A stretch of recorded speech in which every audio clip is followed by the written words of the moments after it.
Dear students, हम class 9th में हिंदी व्याकरण में समास नामक चैप्टर पढ़ेंगे। इस चैप्टर में मैंने आपको समास के कुछ भेद पढ़ा दिए थे। आज मैं आपको पढ़ाऊंगा कि द्वंद्व समास किसे कहते हैं। द्वंद्व समास उस समास को कहते हैं जिस समास में दोनों पद प्रधान होते हैं। समस्त पद बनाते समय दोनों पदों को जोड़ने वाले समुच्चयबोधक अव्यय शब्द का लोप कर दिया जाता है। समुच्चयबोधक अव्यय ऐसे होते हैं जो दो शब्दों के लिए जोड़ते हैं। इसे हम परिभाषा और उदाहरण के माध्यम से अच्छी तरह से समझेंगे कि द्वंद्व समास क्या होता है। द्वंद्व समास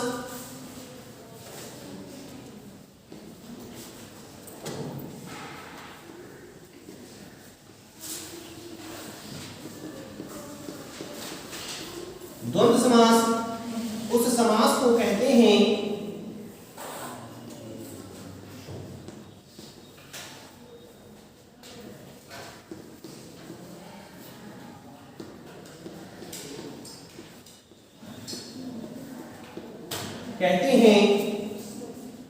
जिसके दोनों पद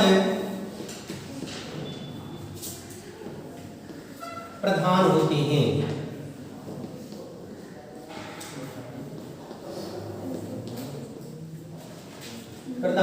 हैं। तथा समस्त पद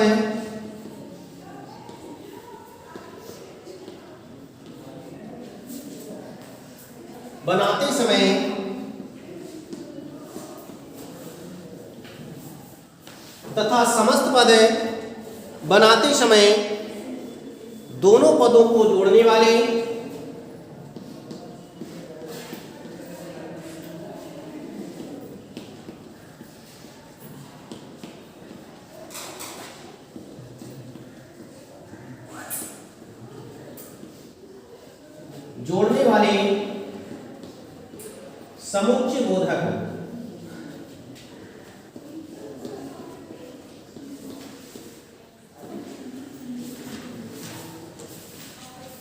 समुच्चयबोधक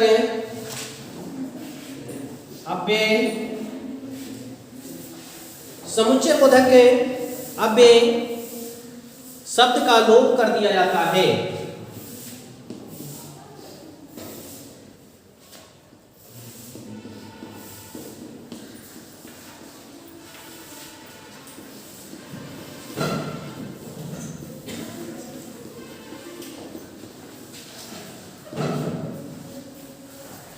समुच्चयबोधक अव्यय शब्द का लोप कर दिया जाता है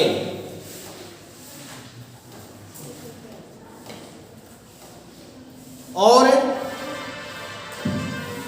उनके स्थान पर योजक चिन्ह लिख दिया जाता है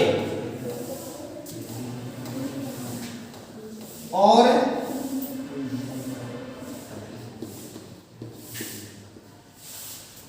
उनके स्थान पर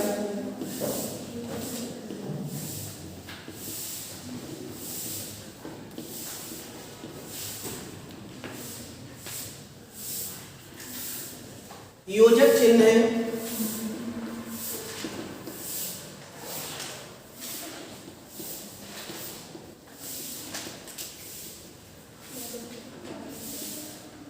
लिख दिया जाता है।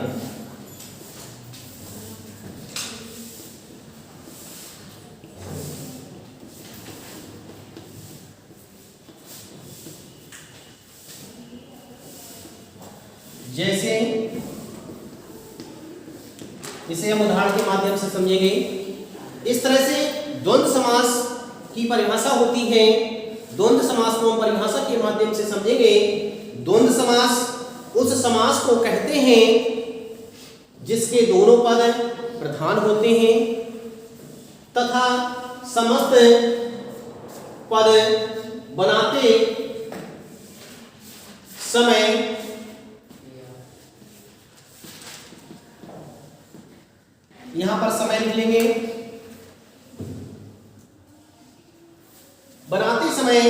दोनों पदों को जोड़ने वाले समुच्चय बोधक।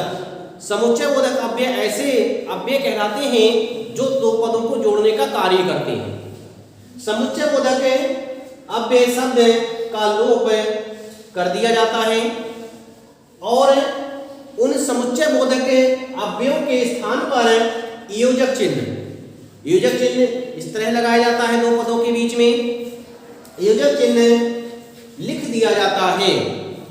जैसे इसे उदाहरण के माध्यम से हम समझेंगे। समस्त पद है लाभ हानि।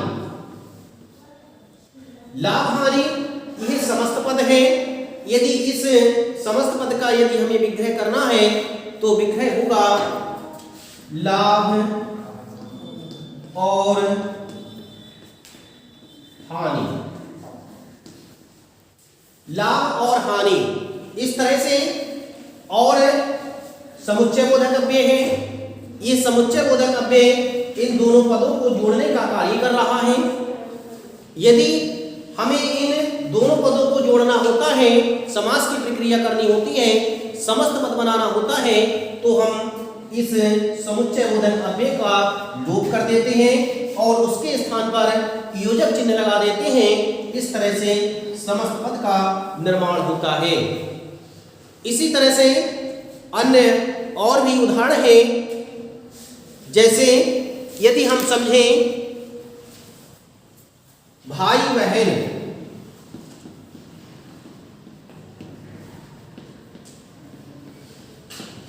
भाई बहन ये समस्त पद है।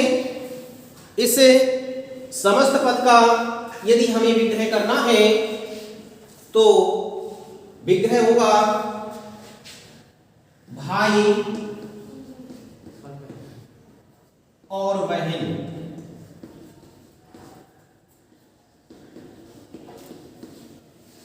इस तरह से भाई एक पद हुआ, बहन एक पद हुआ।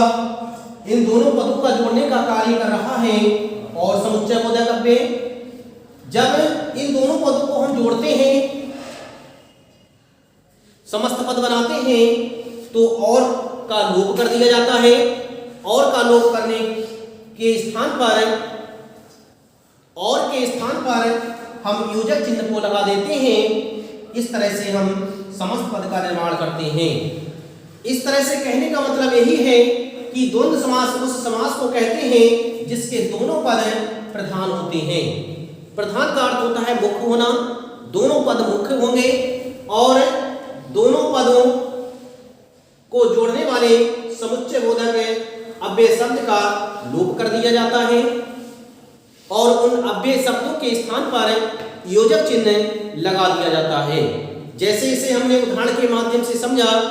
आपकी बुक में बहुत से उदाहरण दिए गए हैं जिन्हें देख करके आप और भी उदाहरण लिखेंगे। पहले आप इसकी पूरी परिभाषा लिखेंगे।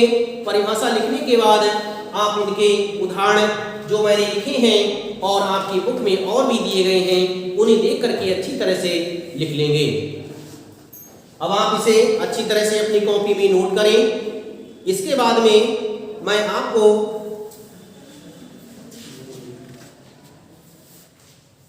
अन्य समासों के शब्द जो सामासिक शब्द हैं, सामासिक पद हैं, उन्हें बताऊंगा कि किस तरह से हमें विग्रह करना है।